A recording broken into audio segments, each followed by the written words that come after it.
अस्सलाम वालेकुम। आप देख रहे हैं बागी टीवी और मैं हूं आपका होस्ट दानिया लुकमान। बागी टीवी गाए बगाए अपने देखने वालों के लिए और पढ़ने वालों के लिए काफ़ी इंफॉर्मेटिव किस्म की चीज़ें लाता रहा है और जिसने आपको एजुकेट भी किया और आपको बताया है कि सही चीज़ क्या है और गलत चीज़ क्या है। और हमारे साथ पहले प्रोग्राम करते रहे हैं मोहसिन भट्टी साहब, जिन्होंने काफ़ी चीज़ों के बारे में आपको बताया और काफ़ी सच्चाई से पर्दा हटाया। तो भट्टी साहब ने आज हमें दोबारा ज्वाइन किया। आजकल जीएनएन पे अपना शो कर रहे हैं और आज बागी टीवी को इन्होंने दोबारा ज्वाइन किया है और आज कुछ इसी तरह की चीज़ों के ऊपर बात होगी। अस्सलाम वालेकुम भट्टी साहब, कैसे आप? ठीक ठाक हैं? वालेकुम सलाम दानियाल, बिल्कुल ठीक ठाक। बड़े अरसे बाद बागी टीवी में आपकी वापसी हुई है। ये तो मेरा अपना घर है। आपके साथ जो ताल्लुक़ है, जो मुबश्शिर लुकमान साहब के साथ ताल्लुक़ है, वो तो इस तरह अल्फाज में तो बयान नहीं किया जा सकता। यहाँ से ये तो बेस है हमारी, बिल्कुल। इसलिए इसके यहाँ पे तो मैं अपने घर में आया हूँ। नहीं, बागी के प्लेटफॉर्म से आपने बड़े लोगों को एजुकेट किया। जैसे आप हमारे कई पहले शोज़ थे जिसमें आपने गोश्त के बारे में बताया, दूध के बारे में बताया, हल्दी के बारे में और कई चीज़ें उस पे आपने एजुकेट किया।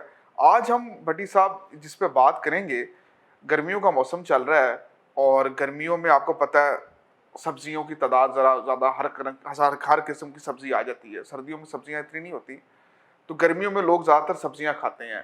भट्टी साहब ये बताएं कि जी सब्जियों को जो कह रहे हैं कि उगाया जाता है, वो गंदे नाले के पानी उनको लगाया जाता है और उनमें वो डाला जाता है और केमिकल्स का इस्तेमाल किया जाता है और पता नहीं और किस गंदी किस्म की चीज़ों का इस्तेमाल करके सब्जियों को उगाया जाता है। तो इसमें कितनी सच्चाई है, क्या हकीकत है इसकी? दानियाल, आपने बहुत ही अहम मसले की तरफ तवज्जो दिलाई है। ये बिल्कुल हो रहा है और इसी तरीके से ही हो रहा है जैसे आपने बात की है। पाकिस्तान बदकिस्मती से उन ममालिक में से एक है जो पानी की किल्लत का शिकार है। ज़ाहिर है हमारे डैम नहीं बन रहे हैं, हमारे पास पानी ज़ख़ीरा करने के लिए कोई शय ही मौजूद नहीं है। जो पानी आता है वो जितना कंज्यूम हो गया, बाकी समुंदर में गिर के नमक के साथ नमक हो गया। अच्छा। अब हमारे पास फसलों को लगाने के लिए पानी नहीं है और अगर आप हम उन देहात में चले जाएं जहाँ पे ये फसलें लगाई जाती हैं, तो ट्यूबवेल से जब हम पानी खींच के अपनी फसलों की पानी की ज़रूरियात पूरा करते हैं, तो उससे हर कुछ दिनों के बाद पानी का लेवल और नीचे होता चला जाता है। जो ज़ेरे ज़मीन पानी है, जी जी। अगर वो आज से कुछ अर्सा पहले वो 100-150 फुट पे था, तो अब वो 250 फुट पे चला गया है, कई जगहों पे 400-400 फुट पे चला गया है। तो ज़ेरे ज़मीन पानी का लेवल कम से कम होता चला जा रहा है और ट्यूबवेल से ये जो पानी निकालना है, बिजली के रेट चूँकि बहुत ज़्यादा है, तो वो किसानों को बड़ा महंगा पड़ता है। तो उसके लिए ये क्या करते हैं कि जितने बड़े शहर हैं, क्योंकि सब्जियों की ज़्यादा जो डिमांड है वो बड़े शहरों में ज़्यादा है। बिल्कुल। अगर हम लाहौर की बात करें, गुजरांवाला की बात करें, कराची की बात करें, रावलपिंडी, फैसलाबाद, किसी भी शहर की हम बात करें, तो इनके इर्द गिर्द में सब्जियां काश्त की जाती हैं, क्योंकि वहाँ से सब्ज़ी जल्दी पहुँच जाएगी, उसकी ट्रांसपोर्टेशन का ख़र्चा भी कम आएगा। और इन्हीं बड़े शहरों में जो सीवरेज का पानी है, जो हमारे घरों के वॉशरूम्स का पानी है, उसमें साबुन और दूसरे केमिकल, ब्लीच वगैरह भी शामिल हैं। फिर हमारी ये जो इन बड़े शहरों में जो इंडस्ट्रीज़ है, उनकी जो वेस्ट है, उसमें हैवी मेटल्स भी हैं, उसमें निकल भी है, उसमें क्रोमियम भी है, उसमें कैडमियम भी है, उसमें बहुत कुछ है। ये सारा पानी जब उस नाले में जाएगा, गंदे नाले में, और गंदे नाले के ऊपर ट्यूबवेल लगाकर वो पानी फसलों को लगाया जाएगा, तो उन फसलों में भी इन्हीं जो हैवी मेटल्स हैं, जो जहरीले असरात हैं केमिकल्स के, ये उन सब्जियों में भी आ जाएंगे। अब आपने मतलब आपको कहने का मतलब ये है, ये सारा गंदा पानी इकट्ठा हो रहा है बाथरूमों से, फैक्ट्रियों से, वो हम खा रहे हैं? जी, खा रहे हैं। अच्छा। बिल्कुल खा रहे हैं। वो डायरेक्टली का आप खा लें या ये गंदे नाले आखिर जाते कहाँ हैं? कभी आपने गौर किया कि गंदे नाले का एंड कहाँ पे होता है? गंदे नाले ने ये जो पानी, उसमें इतने क्यूसेक फीट पानी जा रहा है, ये आखिर जाता कहाँ है? खेतों में, दरियाओं ने तो एक स्टेज पे, एंड पे समुंदर में गिर जाना है। बिल्कुल ठीक, रास्ते में जहां जहां से नहरें निकाल ली सो निकाल ली, बाकी पानी ने गिर जाना है। गंदे नाले में से तो कोई नहरें नहीं निकाली जाती, बल्कि इसमें तो पानी एडअप होता जाएगा और ये नाले का साइज बढ़ता चला जाएगा। वो जो गंदा नाला है वो एंड पे कहाँ जाता है? वो किसी न किसी नहर में गिरेगा, वो किसी न किसी दरिया में गिरेगा, और वहाँ से फिर आबपाशी के लिए यूज़ होगा। या तो डायरेक्टली वहाँ पे ट्यूबवेल लगा के ये लोग पानी खींच के तो इन ज़मीनों को, फसलों को लगा देते हैं, या अगर वहाँ पे नहीं लगाएंगे तो दरियाओं में और नहरों में शामिल होके तो उधर से आ जाएगा, उधर से नेग्लिजिबल अमाउंट आएगी, लेकिन आएगी ज़रूर। और अगर डायरेक्ट लगाया जाएगा तो आप देख लें कि किसी दिन आप लाहौर से बाहर निकलें, यहाँ पे आपको बहुत सारी जगहों पे आपको ट्यूबवेल मिलेंगे जहाँ पे ये पानी, ये गंदे नाले वाला पानी जो है वो सक करके तो बाकायदा खालों में डाल के तो इन फसलों को लगाया जाता है। और अगर आप वो ट्यूबवेल चलता हुआ ना देखें तो भी आप ये देख सकते हैं कि जिन फसलों पे, जिन जगहों पे सब्जियां जिन खेतों में लगाई जाती हैं, उधर बाकायदा एक स्याही की तय होती है गंदे नाले वाली। अच्छा, आपको उन सब्जियों में से स्मेल आ रही होती है। हाँ ठीक है। अच्छा, और इससे बढ़ के आपको बताऊं,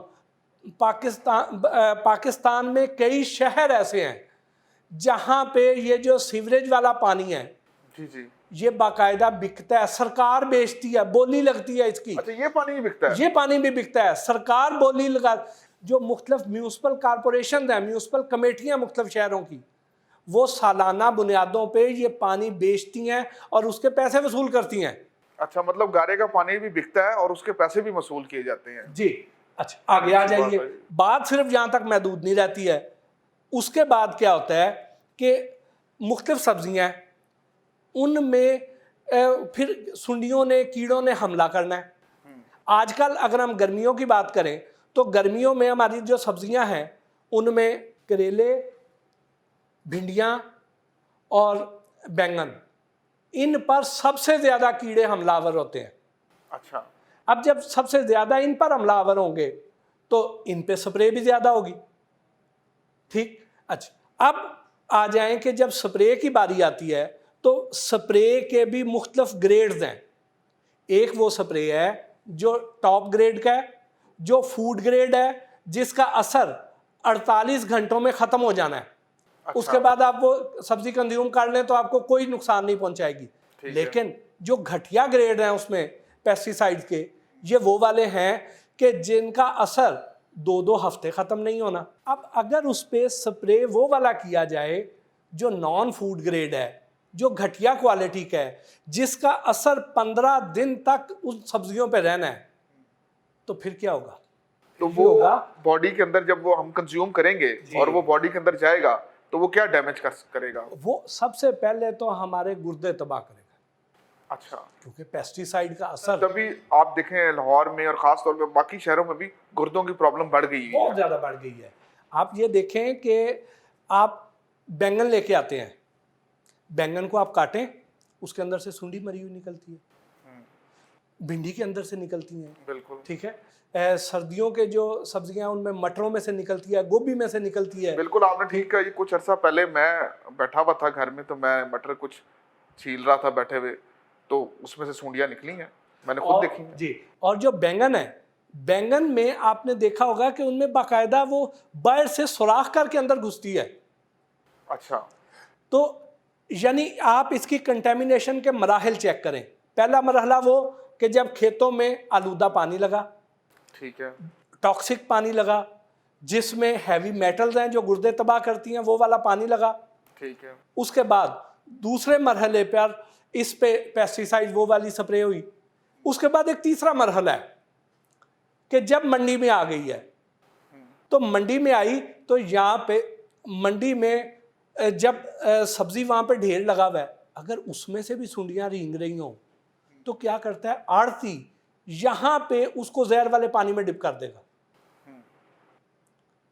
और ये वजह होती है कि जब आपने कोई सब्जी काटी, जैसे आप, हमारी बहनें जो इस वक्त घर पे ये वीलॉग देख रही हैं, तो उनके सामने ऐसी बहुत सी एग्जांपल्स होंगी कि वो बैंगन काट रही हैं और उसमें से सुंडी मुर्दा निकली है।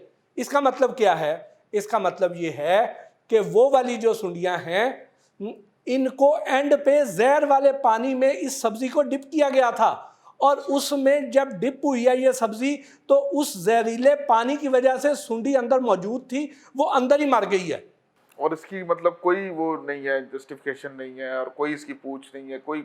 अब बदकिस्मती से ये इस तरफ कभी किसी ने तवज्जो ही नहीं दी। अच्छा, जो हम खा रहे हैं जिससे मतलब जो हमारा खाना पीना उसकी तरफ तवज्जो नहीं किसी ने दी। नहीं, ये जो इसमें जो मसाइल आते हैं ना, वो ये आते हैं कि जो पंजाब फूड अथॉरिटी है, जी जी। ये प्रोसेस फूड की तरफ, दूसरी अशिया की तरफ तवज्जो देती है। जो सब्जियां और फल हैं, ये महकमा ज़राअत देखता है।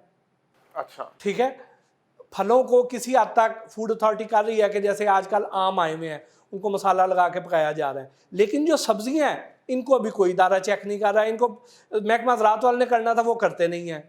गोश्त है उसको लाइव स्टॉक वाले ने करना है। तो यहाँ पे ये सब कुछ फूड अथॉरिटी के ज़िम्मे डाला जाए। उनके पास वसाइल भी हैं, उनके पास एक्सपर्टीज़ भी हैं, उनके पास स्किल्ड लोग भी हैं, लेबॉर्ट्रीज भी हैं, तो वो इसको चेक करें। तो ये इसको कौन डालेगा, ये इनिशिएटिव और ये स्टेप कौन लेगा? ये वज़ीर आला पंजाब ले, वज़ीर आज़म ले, बाकी सूबों के साथ भी इसी तरह ही हो, क्योंकि सिर्फ पंजाब ही तो पाकिस्तान नहीं है ना। जी जी। पाकिस्तान के हर शहरी का ये हक है कि उसको खालिस और मियारी अशिया खाने को आप मिले। ये देखें कि जैसे जो अमीर लोग हैं जिन्होंने फार्म हाउसेस बनाए हुए हैं और जो ऑर्गेनिक वेजिटेबल्स खा लेते हैं, ऑर्गेनिक जगहों से ले लेते हैं, वो तो चले अपना कर लेते हैं, लेकिन जो आम आदमी है, गरीब बंदा है, नौकरी पेशा तबका है, वो क्या करे, वो इससे कैसे बचे और क्या कर सकता है? वो दो तरीके हैं। नंबर एक तरीका तो ये है कि आप जो भी सब्ज़ी लेके आएँ, उसको आपने थोड़ी देर के लिए बेकिंग सोडे वाले पानी में डिप करके रख देना। अच्छा। यानी अगर 1 लीटर पानी है तो उसमें आपने 50 ग्राम आपने बेकिंग सोडा डाल देना है। ठीक है। ठीक, उसका एक सोल्यूशन बना ले, ठीक है। उसमें ये सब्जियां भिगो के रख दे। ठीक है। ठीक। मतलब खाने से पहले, खाने से पहले, पकाने से पहले, काटने से पहले। ठीक तो है। उससे ये होगा कि उससे इसके अंदर जो जहरीले असरात हैं स्प्रे वाले, उनका असर ज़ाइल हो जाएगा, कम हो जाएगा। ठीक है। ठीक, और उसके बाद उसको धोएं और आप कंज्यूम कर लें। एक बात होगी। दूसरा ये है कि जिस के पास भी कोई भी टेरेस है, कोई सेहन है छोटा सा, नहीं तो छत है, उसके ऊपर क्यारियां रखें और किचन गार्डनिंग करें। अच्छा, खुद से करें। ठीक है। 50 रुपए का पैकेट मिलता है महकमा ज़राअत वालों से 8 किस्म की सब्जियों का, हर सीजन की जो ये 8। सुनने वाली बात है, ये आप सब सुने कि भट्टी साहब क्या बता रहे हैं। जी। महकमा ज़राअत से हर सीज़न की 8 किस्म की सब्जियों का पैकेट 50 रुपए में दस्तयाब होता है, और उससे इतनी सब्जी उगेगी कि आप वो पूरा सीज़न घर की साफ़ सुथरी ऑर्गेनिक सब्जियां बग़ैर किसी जहरीले असरात के आप घर पे खुद तैयार कर लेंगे। मैंने तो अपने घर का जो लॉन है वो ख़त्म करके उसकी जगह सब्जियां लगवा दी। ये तो जिनके पास लॉन नहीं है वो घर की छत पे कर लें।